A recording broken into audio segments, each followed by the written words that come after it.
please put your hands together and welcome Dean Harris to the stage. Hi everyone, can you hear me all right through the Madonna mic? Yeah.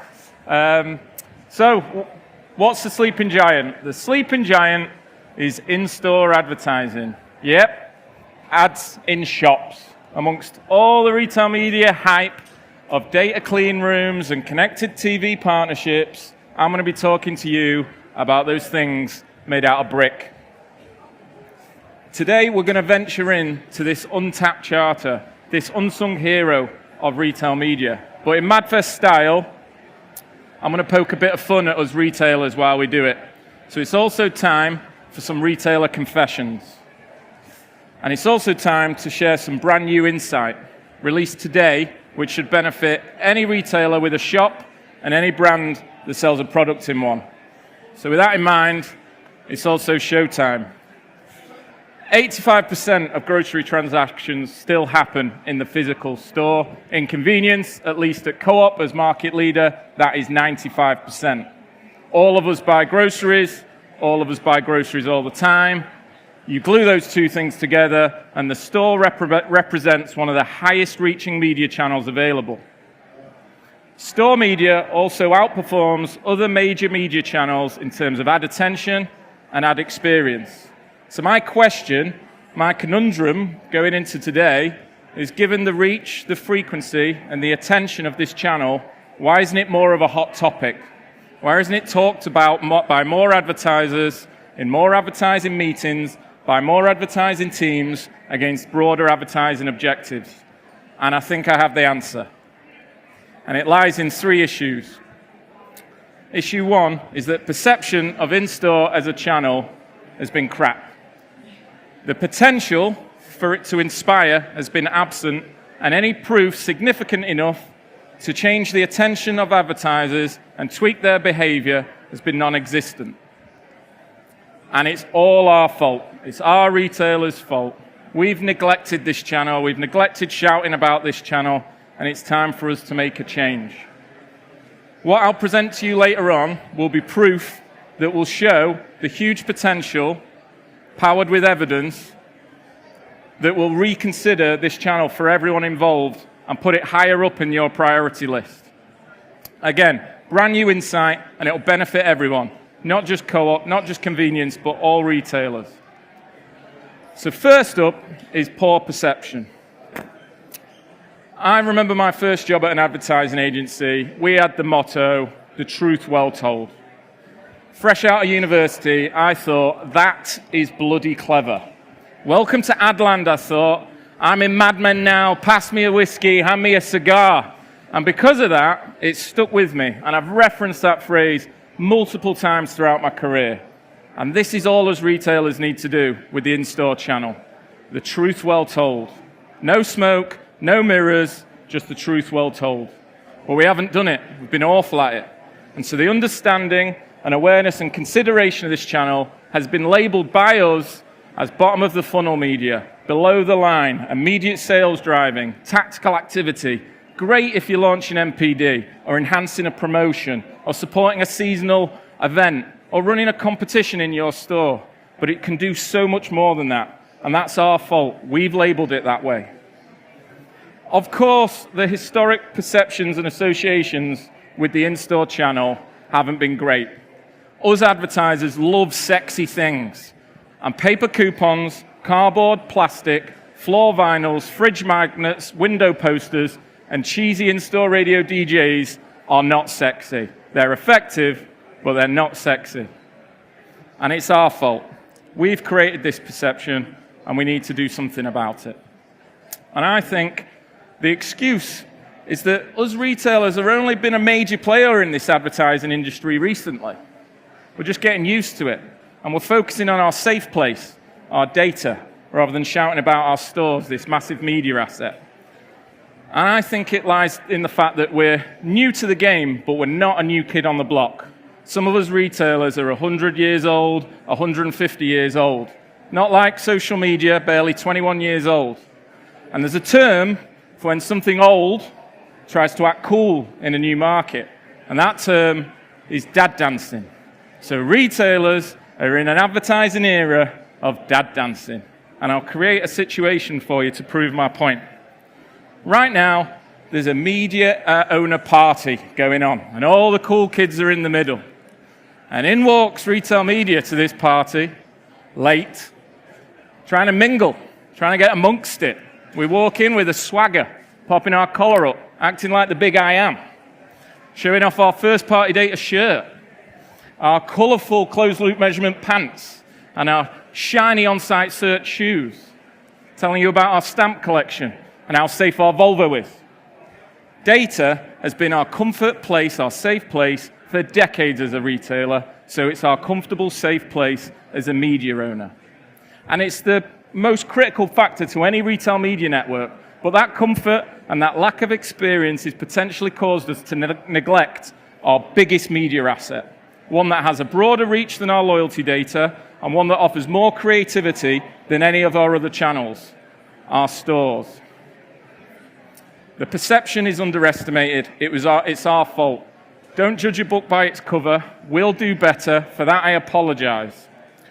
Let's now look at others that are already believing the hype and making some swift shifts into treating this channel with more respect and more significance. Looking over the pond, for instance, out of the huge list of investment areas retailers can make, the store sits at an average of number 2. And it's number 1 for 33% of retailers. A year ago, that stat was 9%. So why has it gone up? Why has it been treated with more prioritization by retailers? Why has there been more money spent on it?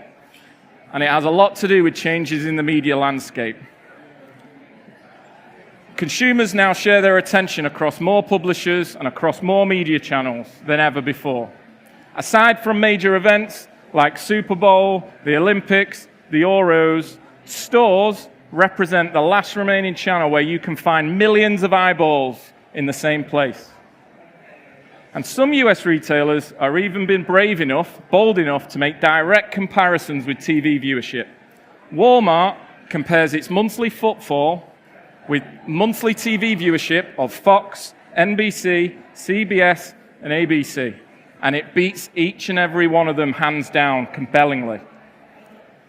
This was a quote from an Adweek article 3 months ago. Something a lot of retailers will very much love to endorse, but represents a tenfold, even more, increase in the level of investments they're recommending brands make. Likely implausible, definitely outrageous, but these are some of the statements that are being made across the industry in the States. And one of the reasons as retailers will very much like this recommendation is we're all spending hundreds of millions of pounds on our digital screens in our shops, Co-op included. What I'm not saying is that the store is a direct substitute for what TV can do, but the media industry is changing, and the store offers an attractive quality that TV currently offers, which is scale. And there's one other significant advantage that the store offers that other media channels don't. Critically, that is that the advertising is shown during the purchasing decision. That rises up that ad attention and that ad experience that I referenced earlier.